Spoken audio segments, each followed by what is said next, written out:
폴 트루니에라고 하는 사람이 모험으로 사는 인생이라고 하는 책을 통하여서 인생은 모험의 연속이다라고 하는 사실을 이야기합니다. 그는 모험의 연속 정도의 이야기를 하고 있는 것이 아니라 이런 이야기를 합니다. 그 책의 대목에 이런 부분이 있는데, 우리의 모든 활동과 생각과 감정을 통해서 하나님의 모험에 들어가고자 애쓰는 것이 바로 삶의 의미라고 믿는다라고 얘기했습니다. 우리의 모든 활동, 모든 생각, 모든 감정을 통하여서 하나님의 모험에 들어가고자 애쓰는 것이, 하나님의 모험에 들어가고자 애쓰는 것이 결국 인생이 가진 삶의 의미다라고 그렇게 그는 이야기를 합니다. 그러면서 그는 이런 얘기를 합니다. 하나님이 우리에게 삶을 주셨다면 우리의 삶이 하나님의 계획에 부합되게 그것을 실현시켜 나가는데 보탬이 되어야 된다라는 얘기를 합니다. 하나님이 우리에게 삶을 주셨다면 그 삶이 하나님의 계획에 부합되게, 하나님의 계획에 부합되게 실현시켜 나가는 것이 우리의 삶이다라고 그렇게 이야기하고 있다는 것이죠. 그래서 우리는 끊임없이 하나님과 관계를 맺어야 된다. 그 관계를 맺지 아니하면 하나님의 계획에 부합된 삶을 살아낼 수 없다라고 하는 얘기죠. 그래서 그런 모든 일들을 감당할 때 결국은 모험 속에 살아가는 것이다라고 폴 트루니에는 이야기를 합니다. 어떤 모험은 우리에게 성공을 가져다 주기도 하지만 어떤 모험은 종종 우리에게 실패로 추억되어지는 일들도 참 많이 있는 것을 볼 수 있습니다. 그래서 우리는 이것이 고난이다라고 이야기하는 거죠. 그래서 이 고난을 잘 견디고 나면 어떤 때는 성공도 하지만 어떤 때는 실패하여서 그 고난, 그 모험을 굉장히 싫어하는 일들이 우리에게 있다는 말입니다. 그런데 중요한 것은 이거일 것입니다. 우리 인생의 길들이 아직 끝나지 않았다는 것입니다. 다시 말해서 우리의 모험이 아직 끝나지 않았다는 것입니다. 우리의 고난이 아직 진행형이라고 이야기할 수 있다는 말입니다. 앞으로 살아가는 모든 일들 가운데 이 모험이 지속될 것이고 이 고난의 일들이 지속될 것입니다. 그거는 연세가 높든지 아니면 적든지 할 것 없이 다 똑같은 환경에 처해 있다고 말할 수가 있을 것입니다. 그렇다고 한다면 우리는 무엇을 물어야 되는 것인가? 과연 그리스도인으로서 나는 어떻게 그 모험에 직면할 것인가? 나는 그리스도인으로서 어떻게 그 고난에 직면할 것인가를 물어야 한다고 생각이 되어집니다. 오늘의 말씀은 우리 모두가 함께 익숙하게 알고 있는 본문 중에 한 본문일 겁니다. 적어도 교회 생활을 조금 해보신 분들은 아마 익숙해져서 이 모든 사건은 다 내 머릿속에 그려져 있어 라고 생각하고 아마 이 말씀을 잘못 그냥 건너짚어 생각하는 경우들도 있는 것을 볼 수 있습니다. 마가복음 6장의 본문은 마태복음 14장에도 나오고 있고 그리고 요한복음 6장에도 등장하고 있는 동일한 본문의 말씀이 거기에 등장합니다. 물론 조금씩 접근이 다른 부분이 있습니다. 마태복음식의 접근을 말한다고 한다면 마태복음식의 접근은 예수님의 가장 먼저 된 제자, 가장 으뜸된 제자였던 베드로가 예수님 물 위로 걸어오시는 것을 보시고 주님이 맞으시면 나에게도 물 위로 걸어갈 수 있는 기회 주세요 라고 얘기했다가 예수님이 걸어오라 말씀하십니다. 그 베드로는 그 바다 위로 걸어가기 시작합니다. 얼마간 걸어갔는지 모르지만 걸어가다가 풍랑이는 바다가 눈에 들어오는 순간 그의 발이 바닷속으로 빠져 들어갔다고 한 사실이 거기에 등장합니다.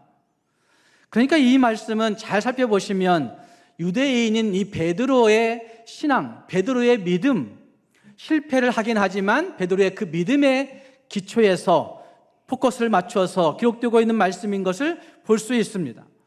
그러나 마가복음에서는 실패한 베드로의 모습, 베드로의 신앙의 측면에서 이야기하고 있는 것이 아니라 예수님이 거기 계시기만 하시면 능력 많으신 예수님, 어쩌면 이 세상 모든 것들을 다스리시는 그 예수님, 그분이 거기 계시기 때문에 그 예수님을 바라보기만 하면 그 풍랑도 잔잔해질 수 있고 우리가 원하는 그곳도 도달할 수 있다라고 말씀하신 말씀이 이 마가복음에 등장하고 있다고 할 수가 있는 것입니다.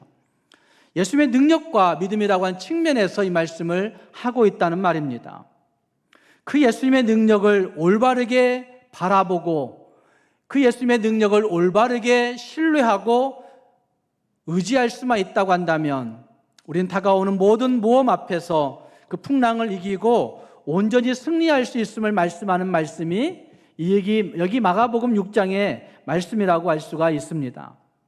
오늘 우리 모두가 이 말씀을 같이 생각해 보시면서 모든 것들을 다스리시는 그 예수님, 그 예수님의 능력을 올바로 바라보고 신뢰하고 의지하면서 그 예수님이 내가 겪어야 되는 모든 모험 앞에서, 내가 직면해야 되는 모든 고난 앞에서 예수님이 유일한 소망이시라고 자신 있게 고백할 수 있는 저와 여러분이 될 수 있기를 주님의 이름으로 축복합니다.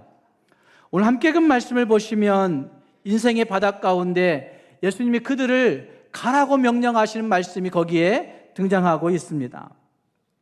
함께 그 말씀 45절 말씀 보시면 예수께서 즉시 제자들을 재촉하사 자기가 무리를 보내는 동안에 배 타고 앞서 건너편 벳세다로 가라 말씀하시는 말씀이 거기 등장합니다. 재촉하여 가고 있다는 말씀이 여기 마가복음에도 등장하고 마태복음에도 등장하고 있는 것을 볼 수가 있습니다. 어쨌든 베드로와 야고보, 안드레, 요한 등 예수님의 제자들은 주님의 부르심을 받고 제자가 되어서 예수님과 함께 동거동락했던 사람들이었습니다. 어떤 이들은 집을 버린 사람들도 있고 부모를 떠나온 사람들도 있었습니다. 예수님께 헌신해서 예수님께 충성을 다해서 지금 여기까지 다가온 사람들이었다는 말입니다. 근데 그 예수님께서 그들에게 명령하는 겁니다. 너희들은 빨리 저 배를 타고 바다를 건너가라고 말씀하십니다. 그리고 그들은 그 바다를 건너가기 시작합니다. 그런데 거기에 큰 풍랑이 기다리고 있는 겁니다. 거기에 파도가 밀려오는 것입니다.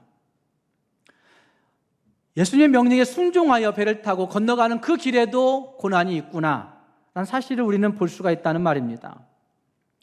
고난은 누구에게나 닥쳐오는 것이다 하는 사실을 말씀하고 있는 부분이라 할 수가 있습니다.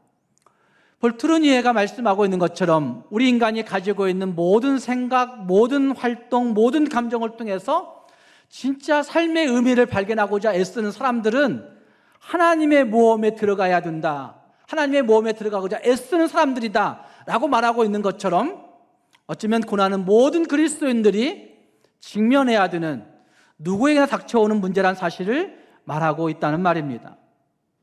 기술이 있는 사람들에게도 고난은 닥쳐옵니다. 경험이 있는 사람들에게도 고난은 예외가 아닙니다. 어쩌면 베드로는 노련한 어부였습니다. 평생을 어부로 살아왔던 사람이었으니까 노련한 그 어부 뱃사람 베드로에게도 고난은 다가온다는 것입니다. 풍랑이 비켜가지 않는다는 말입니다. 이제 뱃일을 막 시작한 초보자들에게도 바람은 닥쳐오는 것이고, 마찬가지 그 뱃사람의 일들을 오랫동안 경험한 사람들도, 숙련공들에게도 여전히 바다는 바람이 다가온다는 사실들을 부여내고 있다는 말입니다. 마찬가지로 인생의 바다를 항해해야 되는 우리 모두에게도 마찬가지일 것입니다. 그 누구도 고난의 풍파를 비껴갈 수가 없습니다. 그 누구도 하나님의 모험 앞에 직면하지 않고 살아가는 인생이 아무도 없다는 말입니다. 남보기에 체면도 있고 굳이 밝힐 것도 없기 때문에 그냥 헤헤 웃고 다니는 사람들이 종종 있긴 하지만, 웃고 다닌다고 해도 그들 안에도 여전히 고난과 모험의 일들이 직면하여서 남 보지 않을 때에는 그 모험, 그 고난 때문에 부둥켜 안고 울고 헤매는 사람들도 얼마든지 있다는 말입니다. 어쩌면 지금은 고난이 없다 해도 과거에 있었던 사람들이 태반일 것이고, 지금은 없다 해도 앞으로 얼마든지 고난의 일들이, 그 풍랑의 일들이 닥쳐올 가능성이 우리 모두에게 있다는 말입니다. 그 고난의 문제, 그 모험의 문제는 빈부귀천을 막론하고 다가오는 것이고, 남녀노소를 동서고금을 막론하고 누구에게든지 다가온다라는 사실을 우리는 기억해 보아야 됩니다. 뿐만 아니라 고난의 문제는 시도 때도 없이 다가올 때가 있는 것입니다. 함께 읽은 말씀을 보시면 그들이 배를 타고 건너갈 때에는 밤 사경쯤 되었더라 라는 말씀이 거기에 나타나고 있습니다. 밤 사경쯤 되었다란 말씀은 적어도 새벽이 한 3시에서부터 한 6시 정도라고 얘기하니까 칠흑 같은 새벽임에 틀림이 없습니다. 그러니까 시도 때도 없이 다가오는 그 어려움들이 그들에게 있다는 말입니다. 나름대로 아마 이 항해에는 큰 문제가 없을 거야 라고 생각했는지도 모릅니다. 그래서 그들은 그 판단 때문에 항해를 시작했을 것입니다.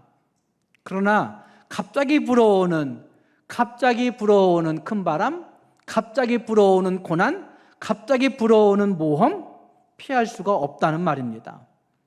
뿐만 아니라 여기 등장하고 있는 큰 바람이라고 말씀하고 있는 그 바람, 여기에는 바람이 거슬려 이렇게 얘기하고 있지만 마태복음이나 요한복음을 통해서 보면 큰 바람이 일어난 것으로 말씀하고 있는데 그 본문들을 살펴볼 때 큰 바람은 초속 19m 혹은 24m 정도 되는 강풍이었다고 얘기하죠. 태풍을 의미하고 있다는 말입니다.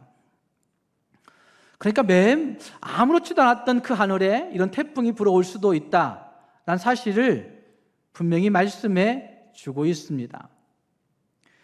기후 환경의 위기로만이 닥쳐오는 것이 아니라는 말입니다. 우리에게는 이와 같이 일들이 종종 다가올 수 있다라고 말하고 있습니다. 또 한 가지 생각해 볼 수 있는 것은 예수님을 잘 믿고 신앙생활을 하는데도 불구하고 고난이 닥쳐올 수 있다는 사실을 이 본문은 우리에게 보여내고 있습니다. 이미 말씀드린 대로 제자들은 예수님이 재촉하셔서 그 길을 걸어간 것입니다. 자기들 스스로 이제 우리가 잘 마무리했으니까 오병이어의 놀라운 기적의 역사를 잘 마무리했으니까 예수님과 함께 배 타고 건너가자가 아니라 예수님이 그들에게 명령하십니다. 재촉하십니다. 건너가라고. 예수님의 명령 때문에 그 항해를 시작했다는 말입니다. 예수님이 시키는 대로 순종했는데도 불구하고 어려움이 닥치고 있는 것입니다. 12시간 전만 해도 그들은 보리떡 5개와 물고기 2마리로 5,000명이 먹는 놀라운 기적을 경험했습니다. 예수님의 능력을 보았습니다.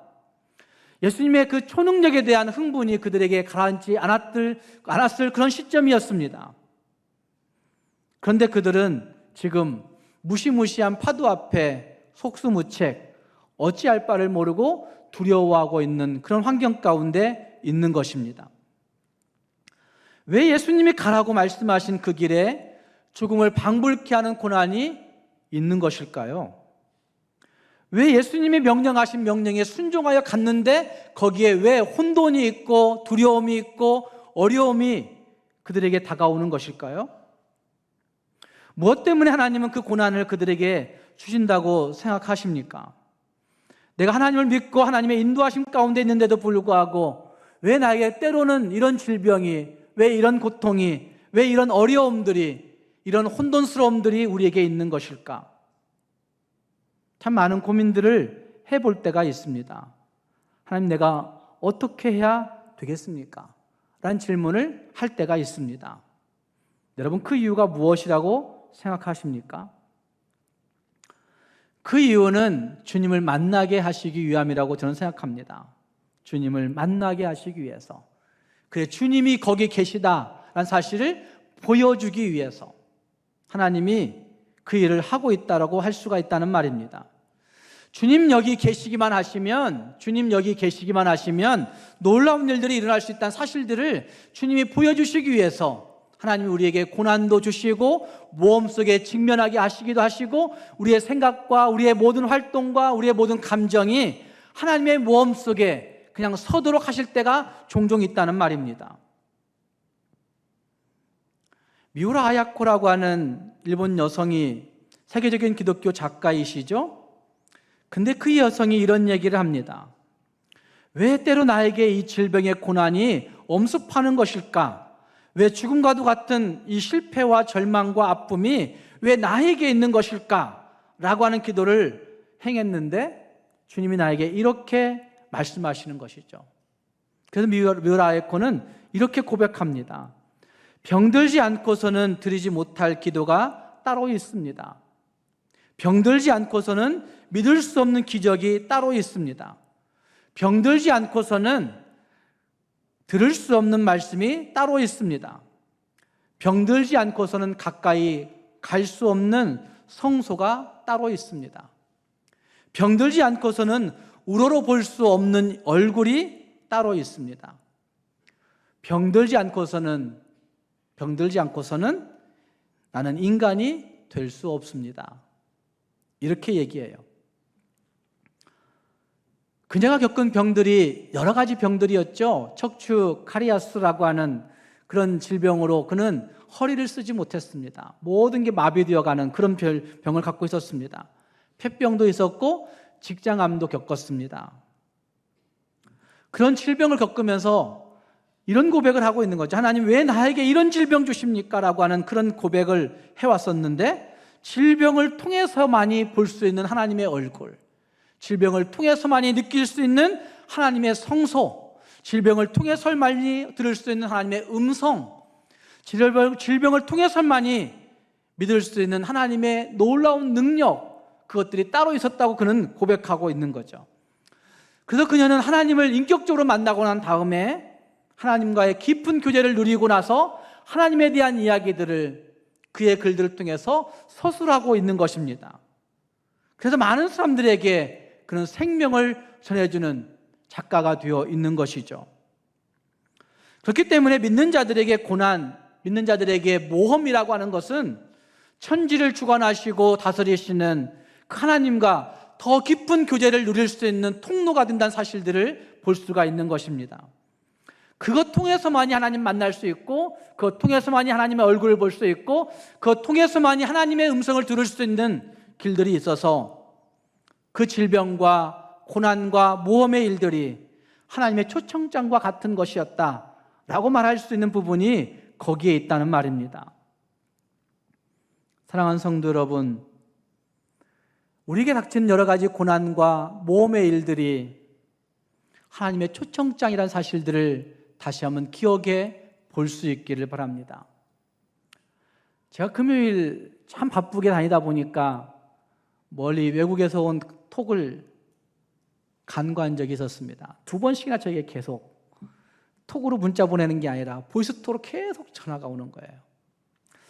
잘 알고 있는 선교사님이, 이 친구가 왜 나에게 자꾸 이 연말에 전화할까? 왜 톡을 보낼까? 보이스톡을 원할까? 그런데 금요일날 너무 바빠가지고 끝나고 전화해야지, 교회 들어오면 전화해야지, 교회 너무 늦게 들어왔고 까먹고 전화를 못했어요. 그리고 어제 아침에 일찍이 전화를 했어요. 미안, 내가 너무 죄송, 보이스톡을 씹어서 미안하다고 했어요. 그랬더니 그 친구 하는 말이, 목사님, 아니에요, 너무 기뻐서 그때 바로 전화드린 거예요. 이렇게 얘기해요. 너무 기뻐서 전화한 거라고. 무슨 소린데? 그랬더니 하는 말이, 목사님, 기도해줬던 우리 아들이 뉴욕 대학교의 아부다비 캠퍼스에 합격했어요. 이렇게 얘기해요. 전공은 뭔데? 그랬더니 컴퓨터 공학으로. 여러분, 컴퓨터 공학은 지금 전 세계적으로 굉장히 선호하는 과입니다. 뉴욕 대학교는 세계적인 대학교입니다. 가고 싶은 사람들이 많은 학교입니다. 합격했다고. 너무 축하한다. 그랬더니 하는 말이 이렇게 얘기해요. 목사님, 이것 때문에 하나님이 나를 여기까지 오게 한 것 같다고. 그 친구 이집트 나가가지고 너무 죽게 고생했어요. 이집트 잘 안 가려고 해요, 선교사들이. 지금 선교사 거의 한 명도 없어요. 왜? 다 추방당했기 때문에. 그래서 그 친구가 거기에서 7년, 8년 정도 살다가 이집트에서 사고도 당하고, 이집트에서 택시를 가장한 소매치기도 당하고, 생명이 죽을 위협도 당하고, 음악 선생이었어요. 그리고 부인은 전남대병원의 간호사였어요. 간호사로 한 7년 정도인가 근무하다가 나간 겁니다. 선교사. 죽게 고생했어요. 그리고 하나님께서 이제 이집트 철수하라니까, 비자발적 철수를 해야 되니까, 철수해야 되니까 한국 오려고 했어요. 그런데 하나님이 한국 막으시는 거예요. 그리고 태국으로 가서 치앙마이에서 열심히 한국 문화 가르치고 음악 가르치고 이러면서 살아왔던 겁니다. 하나님이 선교 접으라고 얼마나 아우성치는 세상의 소리에 아니야, 넌 선교해야 돼, 넌 선교해야 돼, 계속해서 그래서 머물러 있겠다는 거예요. 그런데 하나님이 이 기쁨 주시려고 하신 것 같아요 라고 얘기해요. 그리고 목사님 또 한 가지 있어요. 뭔데요? 그랬더니 풀 스칼라십 받은 거예요. 풀 스칼라십 4년 장학생. 안 놀라시죠? 놀라운 겁니다. 4년 장학생 받고 그리고 거기에 기숙사비 무료, 그리고 용돈도 주고 책값도 줘요. 책값도 줘요. 다시 말해서 아부다비에서 뉴욕 대학교 다니는 모든 비용을 학교가 다 대주는 거예요. 어떻게 그렇게 되냐? 요즘 캠퍼스를 두고 있는 대학들은 다 어려워요. 뉴욕 대학교는 뉴욕에 있고 아부다비에 있고 송도에 있어요. 한국 송도에도 있는데 다 대학들이 돈 벌려고 하는 거예요. 그런데 아부다비는 장학금을 많이 준답니다. 오일머니의 유력입니다. 그래서 그 친구 4년 장학생뿐만 아니라 모든 학비 전액을 다, 학교 공부하는 모든 전액을 다 받고 공부하게 된 겁니다. 왜 이 고난 주셨어요? 왜 이 모험 나에게 주시는 거예요? 저 십자가 그 친구가 만든 겁니다. 저기 뒤에 있는 십자가, 나무 십자가, 태국에서 만들어가지고 우리에게 보내준 거예요. 왜 이런 고난 주세요? 왜 이런 모험 주세요? 하나님이 그 모험을 견딘 후에 주시는 하나님의 능력이 있기 때문에 우리에게 그 능력 경험하라고, 그 예수님 만나라고 주시는 초청장과 같다는 것입니다. 사랑하는 여러분, 하나님 앞에 여러 가지 고난과 모험들로 인하여서 어려움 당하고 있습니까? 그러면 바로 그것이 하나님 만날 수 있는 기회구나, 하나님을 경험할 수 있는 찬스구나 라고 생각하시고 진짜 하나님을 더 깊이 만나고 하나님의 음성을 들을 수 있고 하나님의 얼굴을 볼 수 있는 저와 여러분이 될 수 있기를 주님의 이름으로 축복합니다. 함께 그 말씀에 또 한 가지 우리들의 모습을 생각해 볼 수 있는 부분이 있습니다. 그것은 죽음의 공포 가운데 시달리던 지자들이 주님을 알아보지도 못한 채 영적인 두려움에 사로잡히고 있는 그런 모습들을 우리는 보아야 됩니다. 어쩌면 그들은 지금 보고 있는 것이 풍랑이는 바다였습니다. 그런데 풍랑이는 바다에 있는 어떤 실체 한 가지를 보면서 그들은 그것들을 뭐라고 평가하고 있어요? 유령인가 하여서 소리 지르고 있어요. 유령이라고 보는 거예요. 다시 말해서 우리를 두렵게 하고 있는 불안의 실체가 있습니다. 어쩌면 우리에게 다가오는 여러 가지 고난의 실체가 분명히 있습니다. 그런데 그 실체를 보고 느끼는 감정이 저것이 유령인 것 같아 라고 하는 것은 하나의 해석이 들어간 것입니다. 어떤 해석이 들어간 것일까요? 자기들이 경험해왔던 영적인 경험에 대한 해석이 들어간 부분이라고 얘기할 수가 있습니다. 예수님을 실체로 보고 있음에도 불구하고, 풍랑이는 바다와 예수님을 실체로 보고 있음에도 불구하고 그 예수님을 내가 경험해왔던 사면이즘적인 생각 때문에 영적인 문제로 다시 바꾸어서 유령인가라고 생각하면서 불안해하고 있는, 두려워하고 있는 그런 모습이 거기에 등장하고 있다는 말입니다. 의심하고 있는 모습들도 거기에 등장하고 있는 것이고, 진짜 예수님일까에 대한 의심도 거기에 있는 것이고, 그것으로 말미암아 그들은 큰 두려움을 가지고 그걸 바라보고 있는 모습이 거기에 나타나고 있습니다. 마태복음에서는 예수님을 예수님으로 바라본 그 베드로가 정말 예수님이시면 예수님 나도 좀 걸어갈 수 있게 해주세요 라고 그렇게 얘기했는데, 예수님 말씀 듣고 무리를 몇 발자국은 걸어갔던 것을 볼 수가 있습니다. 그러나 그는 의심하는 순간 다시 그 물속에 빠져들고 말았습니다. 저는 이것이 신앙인들의 불신앙이라고 그렇게 생각합니다. 신앙인들의 불신앙. 아니, 신앙인이면 신앙인이어야지 왜 불신앙이 있어요?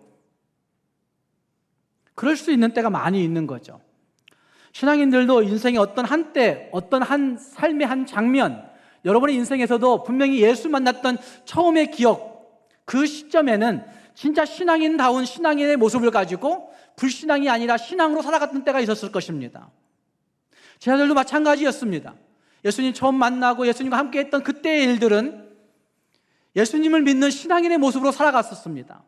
적어도 오병이어 기적을 체험하는 그때만큼도 그들은 신앙의 모습으로 살아갔을 것입니다. 그러나 지금 삶의 어떤 한 장면에서는 그들은 신앙인이지만 불신앙의 모습을 가지고 서 있다는 말입니다. 어제는 어떤 사건 앞에서 나는 당당한 하나님의 자녀라고 이야기했던 때가 있었을 것입니다. 그래도 내가 믿음 가진 지가 몇 년인데 라고 하는 말들 하는 사람들도 있습니다. 내가 그래도 직분 가진 지가 몇 년인데 라고 하는 사람들이 있습니다. 그래서 내가 하나님의 자녀인 것을, 하나님의 백성인 것을, 하나님의 성도인 것을 자기의 경륜이나 자기의 직분이나 자기의 경험을 가지고 이야기하는 경우들이 있습니다. 하나님의 자녀던 그 믿음을 가지고 믿음의 사람으로 사람답게 서 있었던 적이 어제는 있었을 수 있습니다. 그러나 오늘 경험하고 있는 그 어떤 사건 앞에서 여러분은 신앙인의 모습입니까? 불신앙인의 모습입니까? 지금 내가 경험하고 있는 어떤 사건 앞에서 나는 지금 진짜 신앙인의 모습인지 아니면 불신앙인의 모습인지. 불신앙인의 모습은 이미 말씀드린 대로 불안하고 두려웠고 의심하고 불평하고 원망하고 온갖 하지 말아야 될 말들을 짓거리고 행하는 일들이 너무나 많이 있는 거예요. 과연 나는 내가 경험하고 있는 지금 이 순간 신앙인으로 살고 있는 겁니까? 불신앙인으로 살고 있는 것입니까? 전혀 믿음이 없는 사람처럼 당황하고 허둥대고 온갖 불평과 원망을 쏟아내놓고 있는 그런 모습들, 그건 반드시 분명히 불신앙인의 모습인 거죠. 분명히 신앙인이지만 불신앙인의 모습을 가지고 그 땅을 살고 있는 사람이라는 말입니다. 분명히 신앙인으로서 교회에 많은 일들을 하고 있지만 그러나 분명히 그는 불신앙인의 모습을 보여내고 있는 것입니다. 왜 그럴까요? 왜 그런 모습밖에 보이고 살지 못할까요? 그거는 변화에 대한 두려움이 있기 때문이라고 저는 생각합니다. 내가 이만큼 왔으면 됐지 또다시 예수 믿는 믿음으로 변화할 것이 뭐야? 라고 생각하는 거예요. 내가 이 정도 경험 가지고 있으면 됐지, 내가 이 정도 직분 가지고 있으면 됐지, 아니 그 말씀으로 뭐 변화 받아야 될 이유가 어디가 있어? 라고 생각하는 변화에 대한 두려움 때문일 것입니다. 또 한 가지는 실패에 대한 두려움 때문일 것입니다. 그래서 아무것도 시도하지 않습니다. 물에 빠질까 봐 두려워하고 있는 제자들의 모습들, 나머지 가지고 있던 것조차도 다 깨져버릴까 봐 두려워하고 있는 그 실패에 대한 두려움들, 그냥 놔두면 그 배는 분명히 깨져버릴 겁니다. 그런데 그들은 그 뱃머리를 붙들고 배고리를 붙들고 배에 있는 어떤 고무를 붙들고 서 있는 제자들의 모습이 거기에 보입니다. 우리 인생도 마찬가지 아닙니까? 예수 믿는 신앙인이지만 우리는 세상에 깨져버릴 것들을 붙들고 세상에 없어져 버릴 것들을 붙들고 세상에 영원하지 못한 것들을 붙들고 여전히 우리는 불신앙인의 모습, 불안해하고 두려워하고 의심하고 불평하고 원망하는 일들을 수없이 하고 있는 신앙인이지만 불신앙인의 모습 가지고 교회를 다니고 있는 사람들이 너무나 많은 것입니다. 사랑하는 여러분, 우리는 어떤 모습의 사람들인지 한번 생각해 볼 수 있기를 바랍니다. 그래서 본문은 우리에게 바다보다 더 크신 그 예수 그리스도를 보여내고 있는 겁니다. 우리 인생의 물결을 다스리시는 그 예수 그리스도를 우리에게 증거해 주고 있는 것입니다. 그 예수님께서 말씀하시는 거죠. 난이 두려워하지 말라고, 안심하라고 말씀하십니다. 그리고 그 예수님이 그 배 위에 오르자 어떻게 변화가 일어나죠? 풍랑이 잔잔해집니다. 바람이 잔잔해졌습니다. 그리고 다른 말씀들 마태복음과 요한복음을 읽어보면 그리고 예수님께서 배에 오르자 그들이 목적한 곳에 갈더라 이렇게 말씀하고 있습니다. 예수님 거기에 계시기만 하시면 풍랑도 잔잔해질 수 있고 목적한 것들을 속에 갈 수 있다고 성경이 말씀하고 있다는 말입니다. 사랑하는 성도 여러분, 문제는 주님이 여기 계시냐 계시지 않느냐의 문제라고 할 수 있습니다. 주님이 여기 계시기만 하시면 우리의 모든 풍랑도 잔잔해질 수 있고 주님이 여기 계시기만 하시면 우리가 목적한 것들을 이루고 그곳에 도달할 수 있다고 성경은 증거하고 있다는 말입니다. 우리 모두가 죽음의 공포 가운데 혼돈 속에 빠져있는 그 제자들의 모습, 신앙인이지만 불신앙인의 모습을 가지고 서 있는 제자들의 모습이 아닌지 우리 자신들 돌아보면서 우리의 모든 것들을 다스리시는 그 예수님 앞에 주님 여기 계시오면 나는 풍랑을 이길 수 있고 주님 여기 계시오면 나는 목적을 이룰 수 있다고 자신 있게 다짐하면서 주님을 믿고 신뢰할 수 있는 우리 모두가 될 수 있기를 주님의 이름으로 축복합니다. 기도하겠습니다. 말씀을 생각하시면서 같이 기도하기 전에 찬송을 불렀으면 좋겠습니다. 주님 나를 부르시니, 같이 찬송하시고 함께 기도하기를 바랍니다. 우리는 여전히 힘들고 어려운 세상을 걷고 있습니다. 그러나 주님 거기 계시면 우리는 이 거친 파도도 찬단해질 수 있고 그 거친 바위도 깨뜨릴 수 있습니다. 그 깊은 바다가 반석되어서 그 반석 위를 내가 걸어갈 수 있다는 사실들을 기억하면서 이 찬송, 잘 모르는 찬송이지만 제가 지난주에 한번 불렀던 찬송입니다. 같이 부르면서 하나님 앞에 마음을 주님께로 가져갈 수 있기 바랍니다.